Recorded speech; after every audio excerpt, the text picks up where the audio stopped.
Masechet Gittin, Daf Sadi, with which we complete the entire Masechet.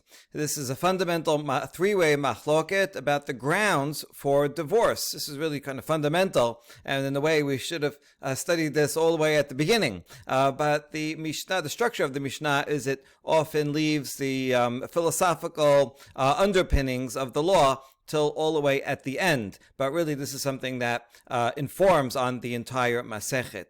Bet Shammai Omerim, Lo yigaresh Adam et ishto ela im ken masa ba devar arva, shene'emar ki masa ba arvat davar. Bet Shammai is the strictest, wants to minimize divorce the most, and he says a man should not marry, may not divorce rather his wife, unless he finds a matter of arva, meaning of adultery, that she was unfaithful. As it says in the pasuk, for he found in her ervat davar. The pasuk is referring to this one in Devarim that we've seen many times. He doesn't like her anymore. Ki masa ba ervat davar. So the word erva obviously is something about illegal relations outside the marriage. That is that is grounds for divorce. But that's it. If it's not less than that, if she was not unfaithful, even if they're not getting along or fighting, whatever, that's not grounds for divorce. Try to figure it out. Go to therapy, make up. ובית הלל אומרים, אפילו הקדיחה תבשילו שנאמר כי מסע בה ערוות דבר. Bet Hillel is quoting the same pasuk, but emphasizes not the word arvat, but rather the word davar, and says even if she burnt his dish, she burns the dinner, and the word hikdicha also is related to anger, right? So even if they're they're not getting along, there's something negative in the relationship. This is of course just an example of something that she is doing. Does this mean that she's doing it on purpose, right? Maybe hikdicha tavshilo, is it by mistake that she was negligent and left it in the oven too long, or is it talking about a case where they're so they have so much animosity towards each other that she burns his dish on purpose, right? So then that would be a higher criteria. It could also be that this burning the dish could be a euphemism for problems of intimacy, that they just are not being compatible in the bedroom. And things like that, a much lower bar than actual adultery, but discord, in the serious discord in the relationship, that is grounds for divorce. That's a middle opinion. Rabbi Akiva Omer, afilu masa acheret na'a hemena, shenemar v'haya im lo timsa chen be'ainav. Rabbi Akiva emphasizes the beginning of that pasuk, that if she should not find favor in his eyes, meaning even if there's nothing wrong with the marriage, she didn't do anything wrong, nobody committed adultery, there's no strife, but he found someone that's more beautiful than than his wife. Even that is grounds for divorce. In other words, any reason whatsoever, if they're not totally happy, if not totally satisfied, then that is grounds for divorce. All right, that seems kind of somewhat callous, that he would divorce his wife just because he finds someone prettier. But I would recommend this book called The Soul of the Mishnah by Rabbi Yaakov Nagen. I actually wrote a book review of this book, and he goes through several Mishnayot and talks about the philosophical, psychological underpinnings, and he analyzes this particular Mishnah. And his point here is that according to Bet Shammai, marriage is understood as essentially about procreation, right? Peru urvu al ken yazov ishat aviv et imo ve'davak beishto ve'yul basar echad. They become one flesh in their children. This view is the most similar to that of the Dead Sea sect and Second Temple sectarianism, that saw marriage. The Dead Sea sect doesn't allow divorce at all. Similar to early Christianity, which got it from some of those sectarian Jews. So they saw divorce as something that is basically impossible. What God has brought together, no one shall tear asunder. It's like a holy matrimony and cannot be undone. So Bet Shammai does allow for divorce, but only in the case where there's adultery, and that would impede, may be very problematic for procreation, and therefore, since the essence of marriage is procreation, and adultery will ruin that altogether. So that is the only reason for divorce. So that's Bet Shammai being the most stringent because for that reason. Bet Hillel, however, sees marriage as being part of life, according to Bet Hillel's general worldview. So if there's strife, then that's not going to be good. Kohelet says, enjoy life with the life whom you love. So it has to be one of enjoyment and not fighting. And so if she is burning his dish on purpose, if they're not getting along, so Bet Hillel is that middle opinion. Rabbi Akiva, instead of seeing him as being kind of callous and just divorce her for any reason, maybe he's actually a great romantic. That's what it's about. Rabbi Akiva is quoted as saying, "Who is wealthy? Who has a wife who is beautiful in deeds, or not only external beauty but also internal beauty." Rabbi Akiva said, "Shir Hashirim is the Kodesh Kodashim," and he saw that his relationship, Bnei Yisrael's relationship with Hakadosh Baruch Hu, of that being of the highest love. Rabbi Akiva said, when husband and wife are worthy, the divine presence abides with them, and therefore the goal of marriage, unlike Bet Shammai, who says the goal of marriage is to procreate, and unlike Bet Hillel, which says the goal of marriage is to have a life together and enjoy peace and harmony, Rabbi Akiva says the goal of marriage is to have this holy union, creation, that the divine presence is there, and has to be, really very strong and passionate feeling of love. And if that is lowered, and he likes someone else better, and so then that's that marriage bond is already lowered in its level of love. So Rabbi Akiva says, well, then that is also grounds for dissolution of that marriage. So that's Rabbi Nagen's analysis that brings these three opinions, basically three different models of what marriage is supposed to be, by saying what they each think about when divorce is permitted. Not the divorce is not required. Divorce is only required if there is ervat davar. If there's adultery, then one must divorce his wife. But otherwise, they're arguing about when is it permissible. And so, by seeing that, we can learn the opposite of what the goal of marriage is. And ultimately, right, we hope for all three goals. That should be for procreation, for harmonious life together, and for passionate and deep emotional love, the goal of Rabbi Akiva. All right, that is the Mishnah. Now the Gemara, Tanya. Amru Bet Hillel Bet Shammai, v'alo kivar ne'emar davar. Amru lahem Bet Shammai, v'alo kivar ne'emar arvat.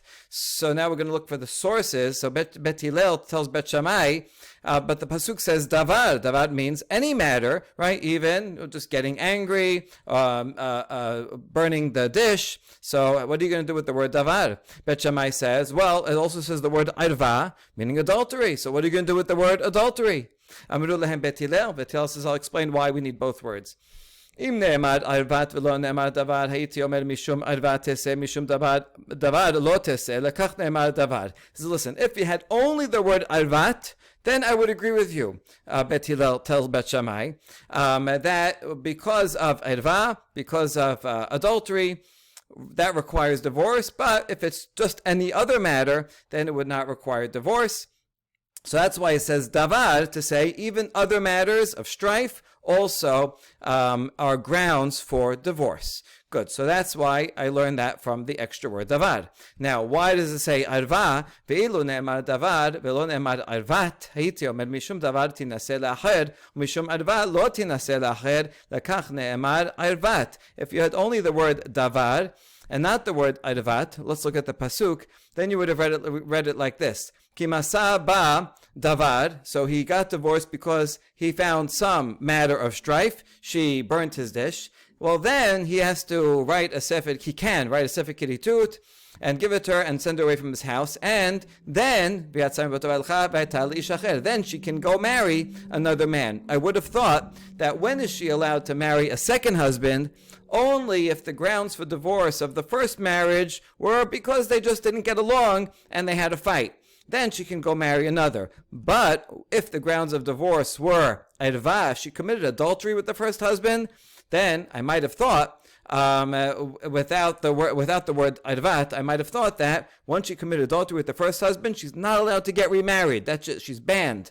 That's what I would have thought. That's why the pasuk has to say arvat, that even if he divorced her because he found arvat, still she can leave and go to the second and marry a second husband. She sinned, right? Where she did a bad thing with the first husband, but okay, hopefully she'll do better the second time around.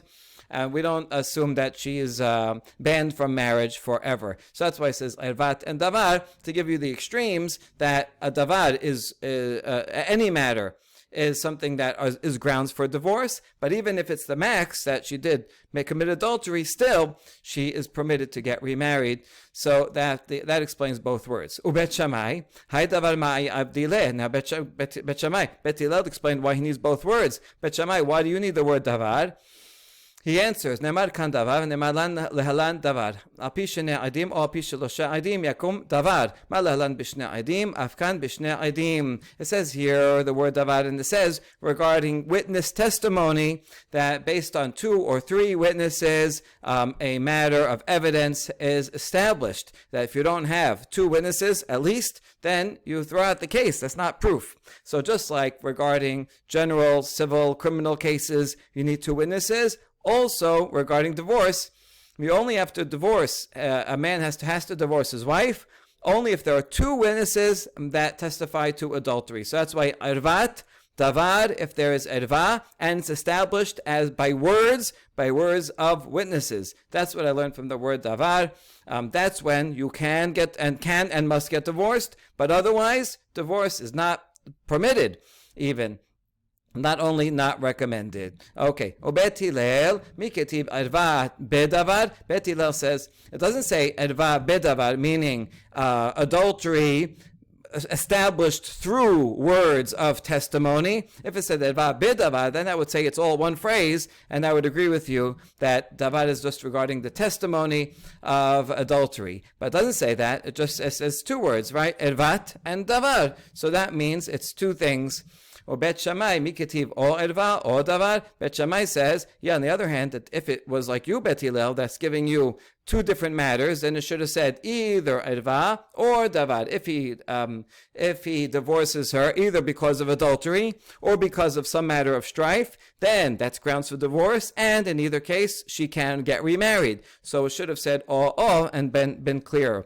So see, both of them have a way that it could have been clearer, really, right? Erva bedavad would be the clearer way to be like Bet Shammai, or erva or davar would have been a clearer phrase if it was according to Bet Hillel. But Bet Hillel says, you know what? Actually, the phrase is perfect. Bet Hillel hachi ketib ervat davar temashmahachi umashmahachi. Bet Hillel says, I know why it doesn't say or erva or davar, but it leaves it ambiguous that it should in fact be read both ways. Should be read together and separately. Separately, as Bet Hillel said, that grounds for divorce are complete adultery, but she can still get remarried, or any matter of dispute. Those are grounds for divorce. But it doesn't say so that you could read it together to learn that what Bet Shammai said, that davar is also the witness testimony. If there's adultery established through words of a witness, then not only can they get divorced, they must get divorced. And so that is included in the phrase by them being that you can read them together. So there you go. These 2 words, right, have a lot contained in them, and give the minimum, the maximum, when divorce is permitted, recommended, and even when it's required. All right, good. Rabbi Akiva Omer, afilu masa acheret, b'may kami palgeh, b'deresh shakish, damar shakish ki, meshamesh ba'arba leshonot, I dilma ela deha. So Rabbi Akiva's opinion is even if he finds another that's nicer. So what's the essence of the machloket? The Resh Lakish says, it's in the matter of Resh Lakish. Resh Lakish says the word ki in the Bible can mean at least 4 different things. It can mean if, perhaps, rather, and because. So here's the word in the pasuk. Ki masa ba ervat davar. So so far we're understanding it as deha, because, right? He's divorcing her because he didn't find ervat davar, because he found ervat davar, and then that will be Bet Hillel and Bet Shammai. Is it that he found erva or that he found davar? So that's what it's referring to. So Bet Shammai sabreva haya im lo timsachen be'enav ki masa ba ervat davar deha masa ba ervat davar. Bet Shammai, actually Bet Hillel also, it doesn't bring Bet Hillel here, but they'd be the same. They're interpreting ki as because he's divorcing her because he found matter of adultery or matter of dispute. Rabbi Akiva savar ki masa ba davat evad iname masa ba ervat davar. Rabbi Akiva interprets the ki as or. Which is not one of the four meanings here, but is an additional meaning of ki. So to get back to the pasuk, that's one ground for divorce, that if he doesn't find she doesn't find favor in his eyes because he likes someone else better, that's one grounds for divorce. Or ki masaba ervat davar, that's another grounds for divorce. Then vechatabla sefer kiritut. So he's reading it as ki, but both of them can read the pasuk depending on how they define the word ki. Amar le Rav Papa le Rava, lo masaba, lo erva, velo davar, mahu. Rav Papa es Rava. If he didn't find any problem, not erva, not a problem of erva, and not any other matter, what is the law? Meaning, according to both Bet Shammai or Bet Hillel, who says that there has to be grounds of divorce, has to be something wrong with the marriage. What if he didn't? There was nothing wrong with the marriage, no adultery, no strife, and he went and gave her a get anyway. Is that get valid or not valid? Does he have to go and remarry her? Because, right, if those are the only grounds for divorce that are recommended, permitted, so what if he divorced her anyway without finding any matter that's wrong with her? What are the consequences? Amar lehem, midegalera chamana gabe ones, lo yuchal leshaleha kol yamav ba'amod v'hachazer ka'eh. Hatam hu degalera chamana, aval hacha may da'avad avad. And his answer is that what he did is that he did, right? The divorce stands. How do we know that?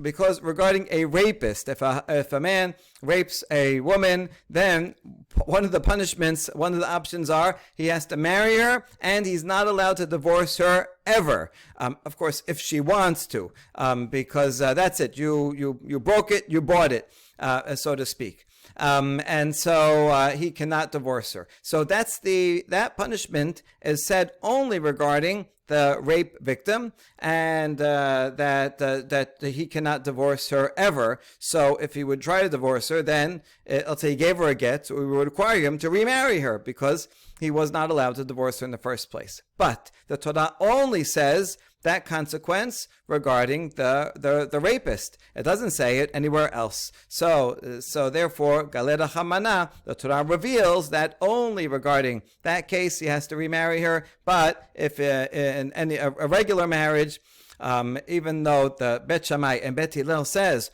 one should only divorce his wife for a matter of strife, nevertheless, if B'di Avad, he went and gave his wife a get, even though it was for no reason, nevertheless the divorce stands and he's not required to remarry her. אמר לרב משעשע לרבה, אם ליבו לגרשה, והיא יושבת תחתיו ומשמשתו, מהו? קריא עליה, אל תחרש על רעך רעה, והוא יושב לבטח איתך. Rab Meshashia tells Rava, if a husband intends to divorce his wife, but he doesn't tell her that. He's thinking in his mind, you know what, I'm gonna divorce her tomorrow. But since she doesn't know that, and she's living with him, and she's serving him, what do we say about that person? So Rava answered, we apply the pasuk, the vie is not evil against your neighbor, seeing that he dwells securely by you. This is not proper for a husband to be thinking that. If he decided he's going to divorce his wife, then he should separate right away and not continue living with her. This is a matter of hypocrisy, of being deceitful. By he's sitting there and she is serving him dinner, pouring water for him, taking care of him, and in his mind he's like, I'm going to divorce her tomorrow. So that's not a nice way to act. if they are going to be divorced, they should separate. Of course, the halacha, not midoraita, but from Takanat Rabbeinu Gershom, and it's also in all of in Sephardic Ketubot as well, that a husband is not allowed to divorce his wife against her will. She has to agree to it. She has to accept the get. And so that would answer partly this first case of case where there's no grounds for divorce. So she would have to also agree to it. Okay, Tanya, haya Rabbi Meir Omer, Keshem shehadeot b'machal, kach deot b'nashim. So Rabbi Meir is going to give a parable, just like there are different attitudes of people regarding food, so too there are different attitudes regarding husbands with their wives. Yesh lecha adam shezevuv nofel letoch koso, vezorko ve'eno shotehu, vezohi midat papos ben Yehuda, shaya noel bifnei ishto ve'yoseh. You have a guy who's very finicky. He's a big germy. And if a fly falls into his cup of wine, he will throw away the entire cup of wine and not drink it. Okay, nowadays, I think most people would do that. But in those days, wine was expensive, and that would not be a common thing to do, to throw out the entire cup just because there's a fly in it. But this guy is very finicky. He throws out the whole thing. That's the mashal. The nimshal is the cup of wine is like his wife. The bug, the fly that falls in the bug, is similar to other men. So this guy is very finicky, and he doesn't want his wife to have any contact with any other men. He doesn't want his wife to talk to any other man, be seen by any other man. He's very, very overprotective. That is like Papos ben Yehuda, who he would lock his wife indoors so that she wouldn't leave, she wouldn't go to the marketplace, she wouldn't see her family, she wouldn't see friends, she wouldn't see any other men, and so he was super overprotective. So this is not a good way to be. This is too extreme, right? And she's going to end up resenting it, and she'll go and commit adultery just because what second she can get out, because who wants to live in jail? So this guy, that's too overprotective, too much of a germy, finicky, right? And that's not the proper way to act. You have a medium guy, normal guy. If a fly falls into his cup, so he'll take the fly, throw it out, right? Take a spoon, throw it out, and then the rest you drink. That's what normally, today most people are very germies, but that's what normal people would do. That's the way most people, they allow their wives to speak to their siblings, to relatives. It's okay, she can socialize, she can have friends, and that's permitted, right? Limited. She shouldn't be flirting and going and partying with other people, but if she's just talking, she can go out of the house and talk to relatives and brothers and friends. That's permitted. So that's the middle ground. That's recommended. Then you have the guy who has no shame whatsoever. A fly falls into his dish, and you know what he does? He takes the fly and sucks out the juice from the fly and then eats it. It's not clear what the it is referring to. Does he eat the fly? Maybe not. Let's assume not that disgusting, but he'll eat all of the dish, right? So not only he eats the dish, he also sucks out the juice from the fly, and that's really gross to do that. Zohi midat adam ra. This is an evil man. Shoret ishto yos'a, v'rosha parua, v'tova bashuk, ufruma mishne sedadeha, v'rochayoset im bnei adam. This is a man who he sees his wife and permits her to go out with her hair uncovered, spinning in the marketplace, spinning thread. But to spin thread, it takes a lot of activity, and it's a posture that's not so modest. And her garment is open on both sides, so she's revealing. She's not dressed modestly, and she even bathes with men.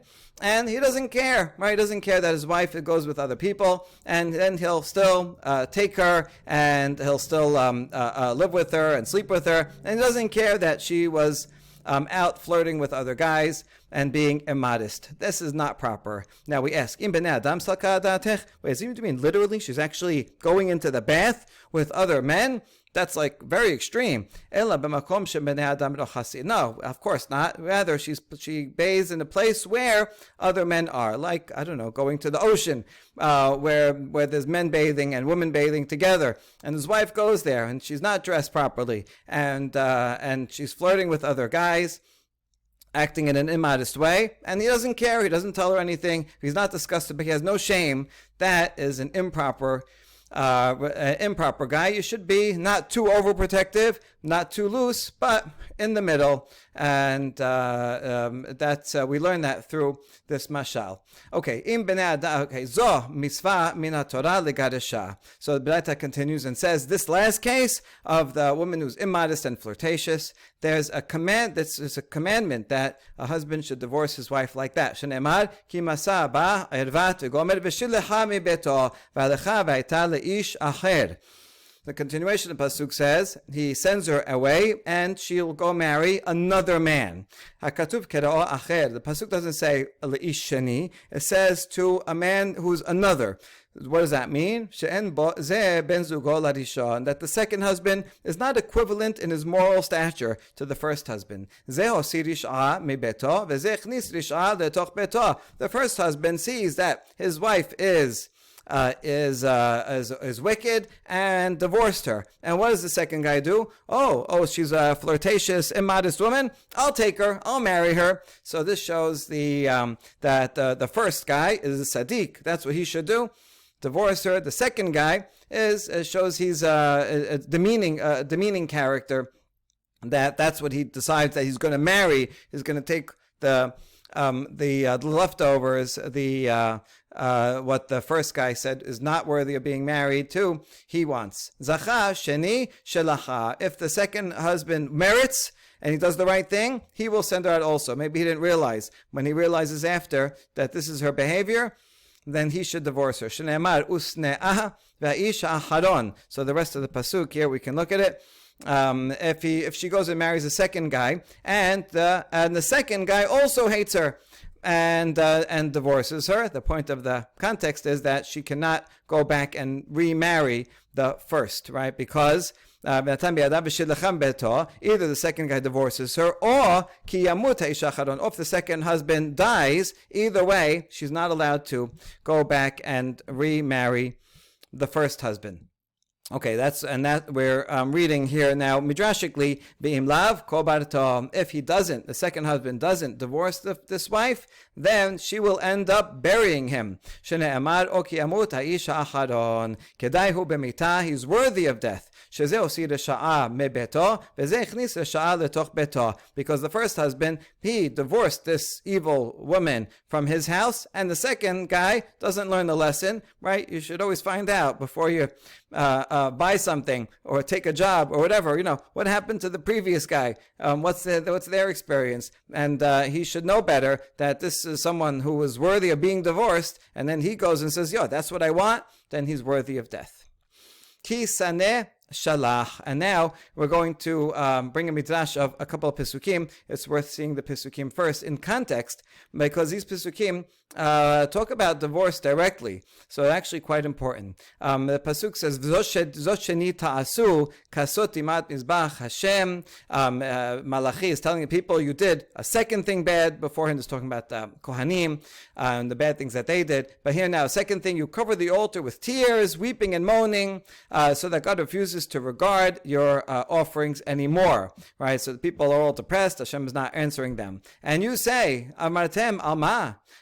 Ki Adonai ha'id benecha uben eshet neorecha asher ata bagadeta ba v'chabertecha ve'eshet biritecha. He says, how come Hashem is angry? How come He's not answering our prayers?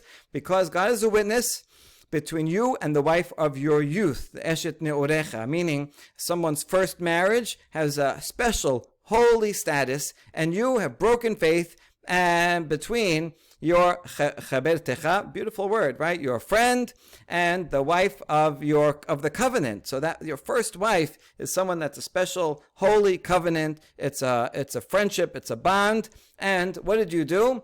ולא אחד עשה או שרוח לו מה האחד מבקש זרע אלוהים נשמרתם ברוחכם ובאשת נעוריך אל יבגוד. Then not the one, God make all, so that all has life breath in it. And what does Hashem seek? But that you should have zera Elohim, you should have children that are worthy, and you should not break faith with the wife of your youth. And here's the key pasuk, ki saneh shalach. God hates anyone who sends away his wife. In other words, divorce is bad. אמר אדוני אלוהי ישראל, וכיסה חמס אל לבושו, אמר אדוני צבאות, משמרתם ברוחכם, ולא תבגודו. And this is like covering self with lawlessness, like wearing a garment of that. So be careful of your life breath. Do not act treacherously to divorce one's wife of your youth, one's first wife. So Malachi sees around him that people are divorcing too quickly for no reason. They're not respecting the sacredness of marriage. So it does become an important pasuk that's also quoted by Jewish sectarians. Okay, but the pasuk also, the Gemara here also takes it into account. So ki saneh shalach, Rabbi Yehuda omer, im seneta shalach. Rabbi Yehuda, probably the opposite of what the pasuk actually means, says, if you hate her, shalach, ki saneh shalach. In other words, the subject of the verb is not Hashem, which is the peshat, right? Hashem hates anyone who sends away his wife, but rather the subject is a husband. Any husband who's saneh, who hates his wife, shalach, get rid of her, which would be approximately the opinion of Bet Hillel. Right, there's some strife there, so then that's good, that's grounds. So that would be Rabbi Yehuda. Rabbi Yochanan omer, sanui hamishaleach. Rabbi Yochanan says, closer to the pashat, one, a husband who divorces his wife is hated by God, right? Try to make up. This is a sacred, really important thing, right? You become one flesh, and now you divorced your wife of your youth. This is a berit. This is your chavera, and you should not do this. So really opposite interpretations of this pasuk. But the Gemara wants to reconcile them. V'la pelige ha bezug rishon, ha bezug sheni. Rabbi Yochanan is talking about the first marriage. A first marriage, and they get divorced. Hashem hates that. Hashem hates the divorce. The guy who divorces his first wife doesn't like that. This is sacred, you gotta work it out. But if it's a second marriage, then already doesn't have that level of covenantal bond.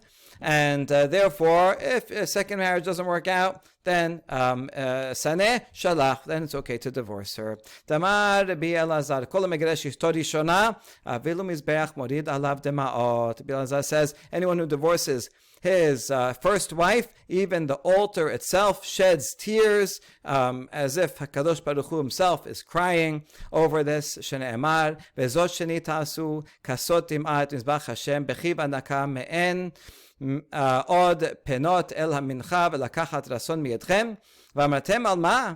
על כי השם יעיד בינך ובין אשת נעוריך אשר אתה בגדת בה והיא חברתך ואשת בריתך. And this further, Hashem says, well, this is something bad that you do. You cover the altar with tears, weeping and sighing, because Hashem is not regarding the offerings anymore. And you say, why is Hashem ignoring us? Because Hashem is a witness between you and the wife of your youth, against whom you have dealt treacherously.